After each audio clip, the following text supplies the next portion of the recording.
حضرت مالک بن دینار رحمۃ اللہ علیہ ایک مرتبہ بصرہ کی گلیوں میں جا رہے تھے۔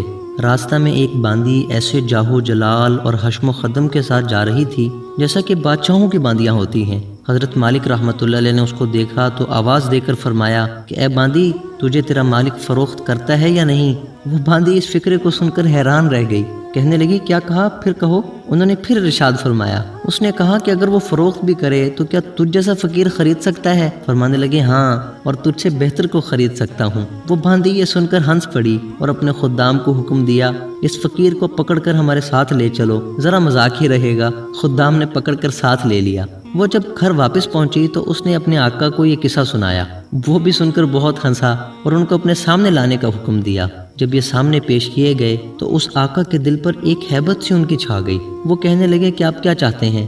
انہوں نے فرمایا کہ تو اپنی باندی میرے ہاتھ فروخت کر دے۔ اس نے پوچھا کہ آپ اس کی قیمت دے سکتے ہیں؟ اس پر مالک رحمۃ اللہ علیہ نے فرمایا کہ میرے نزدیک اس کی قیمت کھجور کی 2 گٹھلیاں ہیں۔ یہ سن کر سب ہنسنے لگے۔ اس نے پوچھا کہ تم نے یہ قیمت کس مناسبت سے تجویز کی؟ انہوں نے فرمایا کہ اس میں عیب بہت ہیں۔ اس نے پوچھا کہ اس میں کیا کیا عیب ہیں؟ فرمانے لگے کہ اگر یہ خوشبو نہ لگائے تو اس کے بدن میں سے بو آنے لگے، اگر یہ دانت صاف نہ کرے تو منہ میں سے بدبو آنے لگے، اگر بالوں میں یہ تیل کنگھی نہ کرے تو وہ پریشان حال ہو جائیں اور سر میں سے بدبو آنے لگے، ذرا سی اس کی عمر زیادہ ہو جائے گی تو بوڑھی بن جائے گی، منہ لگانے کی بھی قابل نہ رہے گی، ہر طرح کی گندگیاں اس میں سے نکلتی رہتی ہیں، غم مصیبتیں اس کو پیش آتی رہتی ہیں، خود غرض اتنی ہے کہ محض اپنی غرض سے تجھ سے محبت ظاہر کرتی ہے، محض اپنے راحت و آرام کی وجہ سے تجھ سے الفت جتاتی ہے، آج کوئی تکلیف تجھ سے پہنچ جائے تو ساری محبت ختم ہو جائے گی، انتہائی بے وفا، کوئی قول قرار پورا نہ کرنے والی، اس کی ساری محبت جھوٹی ہے، کل کو تیرے بعد کسی دوسرے کے پہلو میں بیٹھے گی تو اس سے بھی ایسی ہی محبت کے دعوے کرنے لگے گی۔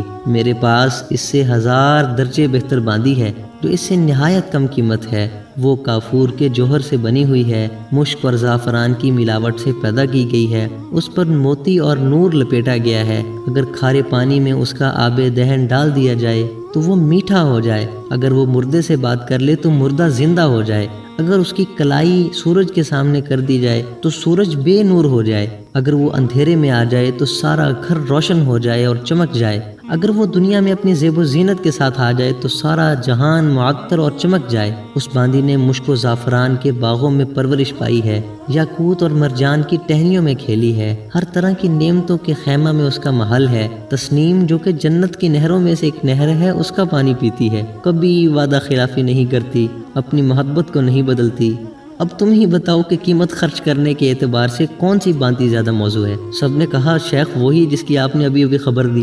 آپ نے فرمایا کہ اس باندی کی قیمت ہر وقت، ہر نماز میں، ہر زمانہ میں، ہر شخص کے پاس موجود ہے۔ لوگوں نے پوچھا کہ اس کی قیمت کیا ہے؟ آپ نے فرمایا کہ اتنی بڑی اہم اور عالی شان چیز کے خریدنے کے لیے بہت معمولی قیمت ادا کرنی پڑتی ہے، اور وہ یہ ہے کہ رات کا تھوڑا سا وقت فارغ کر کے صرف اللہ جل شانہ کے لیے کم از کم 2 رکعت تہجد کی پڑھ لی جائے، اور جب تم کھانا کھانے بیٹھو تو کسی غریب محتاج کو بھی یاد کر لیا کرو، اور اللہ جل شانہ کی رضا کو اپنی خواہشات پر غالب کر دو۔ راستہ میں کوئی تکلیف دینے والی چیز، کانٹا یا اینٹ وغیرہ پڑی دیکھو تو اس کو ہٹا دو، دنیا کی زندگی کو معمولی اخراجات کے ساتھ پورا کر دو، اور اپنا فکر اور غم اس دھوکے کے گھر سے ہٹا کر ہمیشہ رہنے والے گھر کی طرف لگا دو۔ ان چیزوں پر اہتمام کرنے سے تم دنیا میں عزت کی زندگی گزارو گے، آخرت میں بے فکر اور اعزاز و اکرام کے ساتھ پہنچو گے، اور جنت جو کہ نعمتوں کا گھر ہے اس میں اللہ جل شانہ کے پڑوس میں ہمیشہ ہمیشہ رہو گے۔ اس باندی کے آقا نے باندی سے خطاب کر کے پوچھا کہ تو نے شیخ کی باتیں سن لی،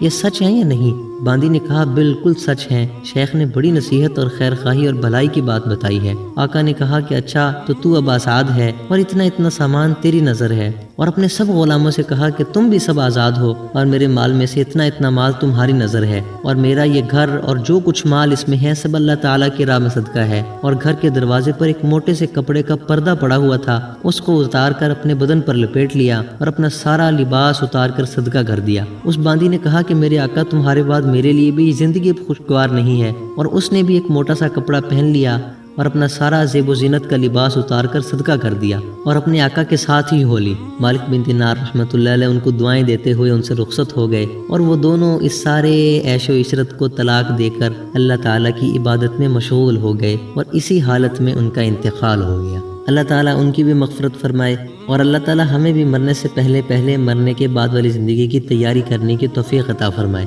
السلام علیکم ورحمۃ اللہ وبرکاتہ۔